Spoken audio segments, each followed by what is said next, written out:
Nick Fuentes, Alex Jones, both banned on YouTube 12 hours after making their channels. What does that mean for digital freedom today? I'm happy to be here this week because we were invited to a movie premiere by Big Picture Originals for God Complex, a documentary that is going to examine the role of big tech and government and civil liberties all interacting in 2025.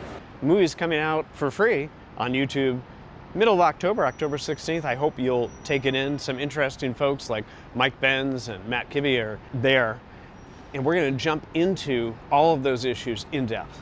To get to the heart of these matters, we have to examine the play of free speech, big tech powers, and government censorship or manipulation.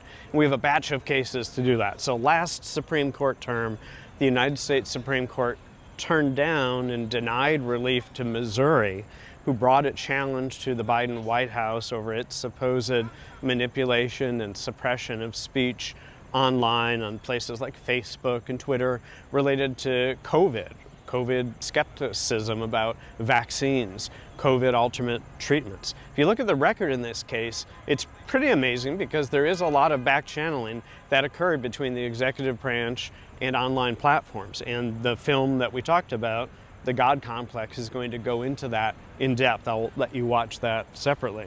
The case was brought with some errors and procedural problems. States don't have First Amendment rights. It was brought by states. They were the wrong parties to bring these claims.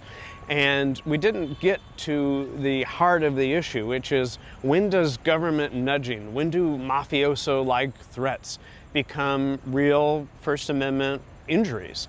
And what I would say in surmising where we're at in the case law is we have some pretty antiquated case law from the 1970s, 1980s that gives government a pretty wide berth in what it can do. And we know in other areas of First Amendment case law that government rarely uses direct threats. It doesn't come and say, we're going to directly revoke your EPA tax credit if you don't do a certain act.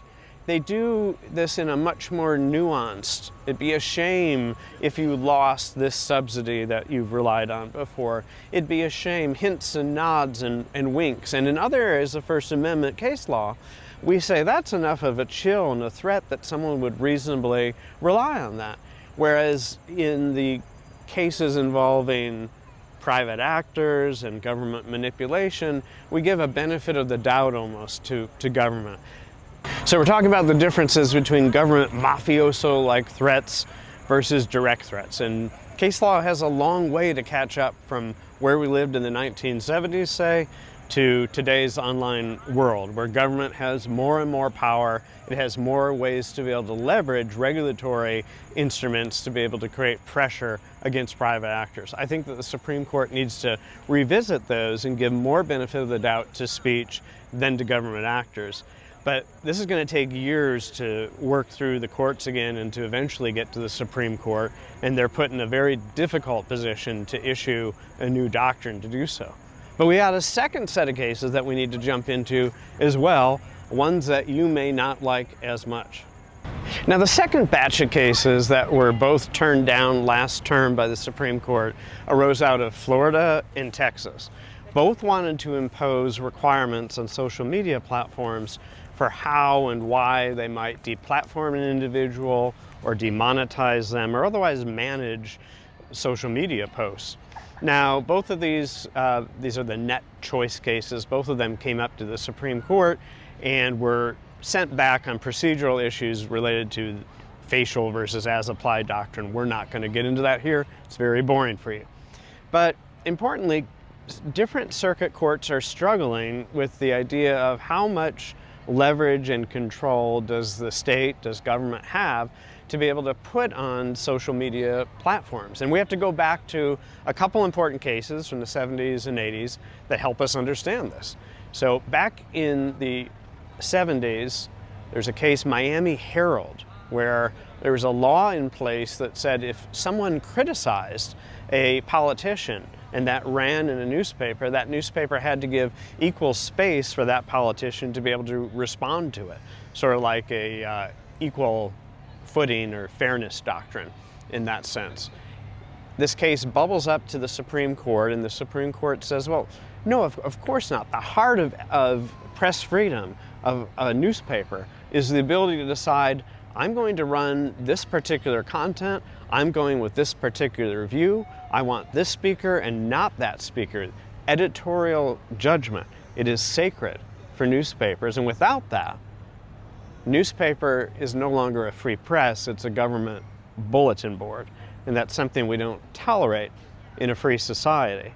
Similarly, we had this really weird case that was out of California, Pacific Gas Utility, where California decided it would be a good idea that Pacific Gas would have to carry pamphlets from groups that hated it, that were their opponents. So environmentalist groups, consumer groups were allowed to be able to put in a pamphlet criticizing Pacific Gas, talking about how awful they were, suggesting boycotts. This, of course, comes up to the Supreme Court, and they say nonsense. So to have to tolerate and give a subsidy to your very opponent who doesn't want you to exist or heavily disagrees with you is an anathema to the First Amendment. You don't have to do that. They have a right to speak and criticize you and go out and do that independently, but not on your back, not on your efforts. And it's an interesting case because that was a regulated monopoly, something that the state has a lot of control and power over at the same time, and something that we see as an analogy bubbling up in some of these other cases. So when government removes the ability to have editorial judgment, to have content control, I think we're in a very dangerous situation. Even if we dislike YouTube, even if we dislike Facebook and decisions they make, I'm reminded of one of Justice Scalia's favorite quotes that he used to have up: stupid, but constitutional. YouTube, Facebook are allowed to make all sorts of private decisions. If they don't want Alex Jones on their platform, they can remove him. And as consumers, you can go to Rumble. You can head on over to Blue Sky. Any number of thousands of choices where people are going to express themselves. But when government steps in as the arbiter of who should express themselves, what content should be online, just like Miami Herald, just like Pacific Gas, well, then we no longer have truly free press or truly free platforms. We have government bulletin boards and government social media. And I don't think that's a direction anyone, left or right in America, wants to go down today. Let's take all of this wisdom, and in a couple weeks, I think October 16th, tune in to Big Picture Originals and their God Complex film. They're going to get into depth in a lot of the fun behind the scenes back channeling and facts about how big tech exactly manipulated and worked with government to suppress speech. And we'll have more commentary on that coming up. I'm Ben Barr. My job as a constitutional litigator is to give you the tools necessary to solve constitutional controversies today. I'm thankful you joined us today at the White House. Be sure to tune in next week.